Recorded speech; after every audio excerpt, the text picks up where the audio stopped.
as a community can do better. What do you want to tell your children about this moment? We need reforms. From the All Indiana Podcast Network, we stand together. Everybody's here together, black, white, brown, everybody. A platform for progress in our community. We need to do a better job. I want to show that we can be peaceful. This is just as much our fight as it is yours. Discussing the problems of racial inequality and solutions to combat discrimination in a conversation for change. We'll be able to build on this. I never in a million years thought I would embrace a cop like that. From Wish TV, we stand together. It's about listening and sharing viewpoints. Our We Stand Together series continues tonight. Yeah, and Kylie, as you very well know, it's been around for 100 years. The organization, the ACLU, also known as the American Civil Liberties Union. For them, it's the dedication to the fight for the freedom and rights for all. Today, I sat down with the executive director of ACLU Indiana. All right, so it's been more than a month since the George Floyd incident. Has anything changed? And if so, has there been enough change? Well, I can answer the second question first. Of course, there hasn't been enough change. And have things changed? Yes. But this is just one moment in a series or centuries of moments, right? I mean, George Floyd, tragic death, was not the first death captured on film, a victim of police brutality. And it may not be the last before we see the end to over-policing of communities of color. But what is different, I think, about this moment is the understanding, the penetration into the public consciousness of how awful the consequences of systemic racism are on our whole community, but particularly amongst our black and brown neighbors. You mentioned it. We've seen this time and time again. I mean, going back to even before Rodney King. I mean, this has been going on for years. Eric Gardner. I mean, you can say the names. Why do you think this one was different? You know, how can you ever know when the world reaches a tipping point on an issue? What causes that tipping point to occur? You know, is it a little bit because of the pandemic and our distractions are limited? Is it because the pandemic has created some compassion and empathy amongst all of us? Is it because of the incredible brutality of George Floyd's death, of the bravery of the young girl who filmed his death, despite being, intimidated by the police officers? It's probably all of those things, and it is all the cumulative moments before us. I mean, we've been talking about the need for systemic reform in how we deal with race in this country, with how our criminal legal system results in mass incarceration, particularly focused on communities of color. We've been talking about this for decades, and certainly the black and brown communities have been feeling the brunt of it for centuries. What would the ACLU like to see done? I know it's a broad question and a broad topic, and we could probably sit here for a long time and discuss it, but if you can give me a couple of top changes that you would like. Sure. Well, luckily the ACLU is a 100-year-old advocacy organization that has been focusing on holding our government accountable to the potential and promises of the Constitution.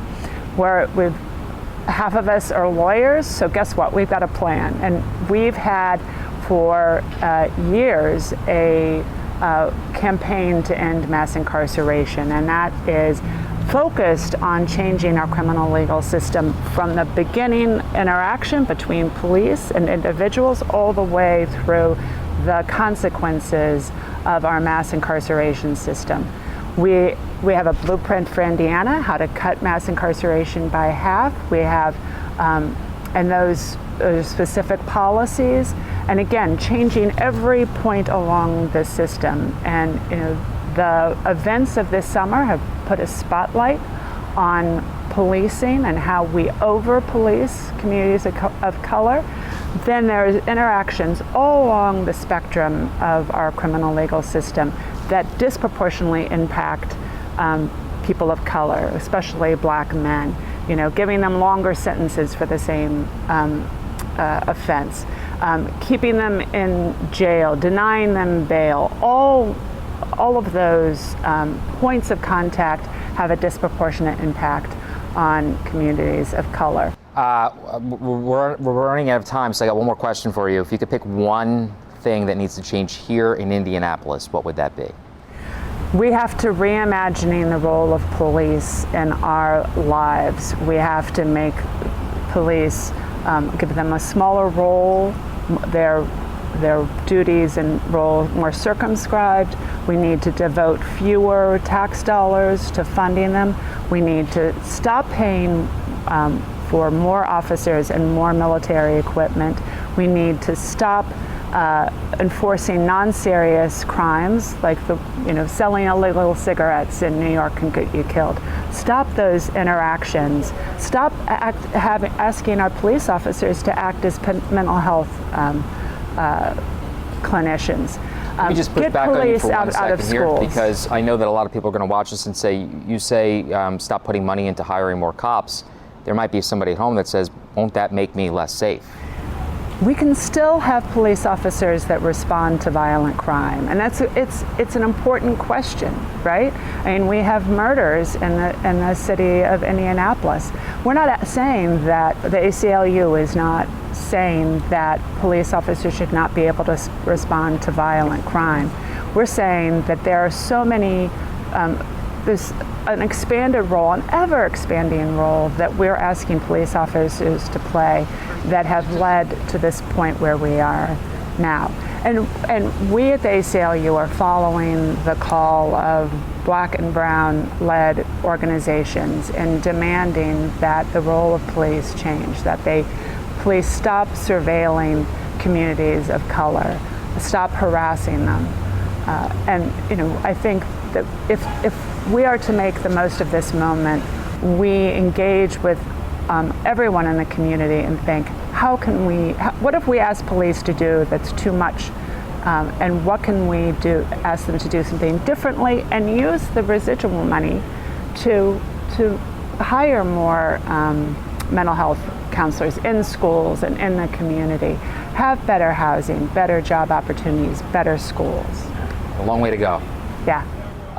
One final thought for the folks at home. What would you want them to know? What do you want them to take away from our interview here? I think we need at this moment to listen to the pain, the honest experience of colors of community. I think we need to look in our hearts and recognize when that each of us has an evolution to undergo in eliminating racism in our actions, in our thoughts, in our hearts, and they have an affirmative duty to take up anti-racist policies that will make sure that we the people really truly have equality and justice for all. Our We Stand Together series will continue this week on News 8 at 10 o'clock, and you can see all of our profiles online right now at wishtv.com. From Wish TV, we stand together. Watch, read, listen, and be a part of the conversation online at wishtv.com and when you follow Wish TV on Facebook. Find more episodes of We Stand Together and other podcasts from Wish TV online anytime at allindianapodcastnetwork.com. allindianapodcastnetwork.com.